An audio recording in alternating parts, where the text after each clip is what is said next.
প্রধানমন্ত্রী হিসেবে খালেদা জিয়া যত উন্নয়নমূলক ও যুগান্তকারী কাজ করেছেন সেসব নিয়ে কখনোই আলোচনা হয় না। কারণ খালেদা জিয়া উন্নয়নের বাণী শুনিয়ে ক্ষমতা আঁকড়ে ধরতে চাননি। তার দল বিএনপিও নিজেদের আমলের সাফল্যগুলো নিয়ে খুব একটা কথা বলে না। রাষ্ট্র বিনির্মাণে খালেদা জিয়ার কিছু উল্লেখযোগ্য কাজ দেখে নেওয়া যাক। মুক্তিযুদ্ধকে নিজেদের গণ্ডিতে সীমাবদ্ধ করে রাখার জন্য আওয়ামী লীগের সমালোচনা আছে, খালেদা জিয়া ও বিএনপির ক্ষেত্রে সেটা নেই। অথচ মুক্তিযুদ্ধ ও মুক্তিযোদ্ধাদের সম্মানিত করার ক্ষেত্রে খালেদা জিয়ার অবদানটা অসামান্য। তিনি ক্ষমতায় এসে মুক্তিযুদ্ধের স্মৃতি রক্ষা ও স্মৃতি বিজড়িত স্থানসমূহ রক্ষার উদ্যোগ গ্রহণ করেন। রায়ের বাজারে শহীদ বুদ্ধিজীবী স্মৃতিসৌধ নির্মাণ করে মুক্তিযুদ্ধে পাকিস্তানিদের হাতে নির্মমভাবে প্রাণ হারানো বুদ্ধিজীবীদের প্রতি জাতির সম্মান প্রদর্শনের ব্যবস্থা করেন। এরপর 2001 সালে সরকার গঠন করে খালেদা জিয়া মুক্তিযোদ্ধাদের কল্যাণে সরাসরি সরকারকে সম্পৃক্ত করার জন্য মুক্তিযুদ্ধ বিষয়ক মন্ত্রণালয় প্রতিষ্ঠা করে। তার নির্দেশে মুক্তিযোদ্ধা তারামন বিবিকে খুঁজে বের করে মুক্তিযুদ্ধে তার অবদানের স্বীকৃতিস্বরূপ রাষ্ট্রীয় পদক বীর প্রতীক হস্তান্তর করা হয়। খালেদা জিয়া পাকিস্তানে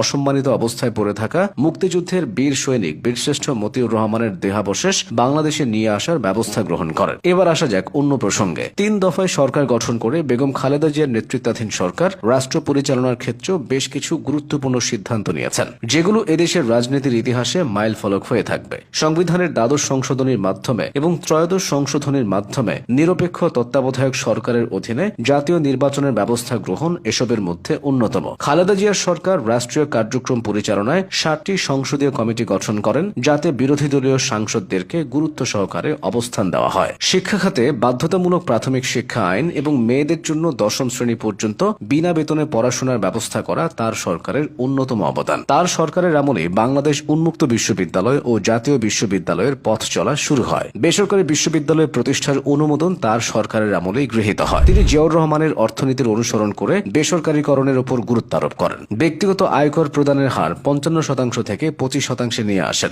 ব্যবসায় সহজ করার লক্ষ্যে 27 ধরনের শুল্ক হ্রাস করে 7 ধরনের আমদানি শুল্ক নির্ধারণ করেন। বেগম খালেদা জিয়া বাংলাদেশে মুক্তবাজার অর্থনীতির সূচনা করেন। দেশের ভূভাগের খনিজ সম্পদকে কাজে লাগাতে বড় পুকুরিয়ায় কয়লা খনি ও মধ্যপাড়ার শ্বেত পাথরের খনি থেকে উত্তোলন কার্যক্রমের সূচনা তার সরকারের আমলেই করা হয়। বেগম খালেদা জিয়ার শাসনামলে নারীদের আত্মনির্ভরশীল রূপে গড়ে তোলার জন্য প্রধানমন্ত্রীর তহবিল থেকে সহজ শর্তে ঋণ সহায়তা প্রকল্প গ্রহণ করা হয়। আত্মকর্মসংস্থান কর্মসূচির অংশ হিসেবে সহজ শর্তে ঋণ সেবার সহায়তায় তিনি আনসার ভিডিপি ব্যাংক প্রতিষ্ঠা করেন। স্বাস্থ্য খাতের সমস্যা ও সংকট নিরসনে তার সরকার সমূহের কার্যক্রম সুবিদিত। প্রতিটি উপজেলা স্বাস্থ্য কমপ্লেক্সকে 31 থেকে 50 শয্যায় উন্নীতকরণ এবং জেলা কমপ্লেক্সকে 100 থেকে 250 এবং 50 থেকে 100 শয্যায় উন্নীত করা হয়। দেশের শতকরা 90% মানুষের জন্য তার সরকার সুপেয় পানির ব্যবস্থা করতে সক্ষম হয়। বাংলাদেশে টেলিকমিউনিকেশন খাতেও খালেদা জিয়ার অবদান অনস্বীকার্য।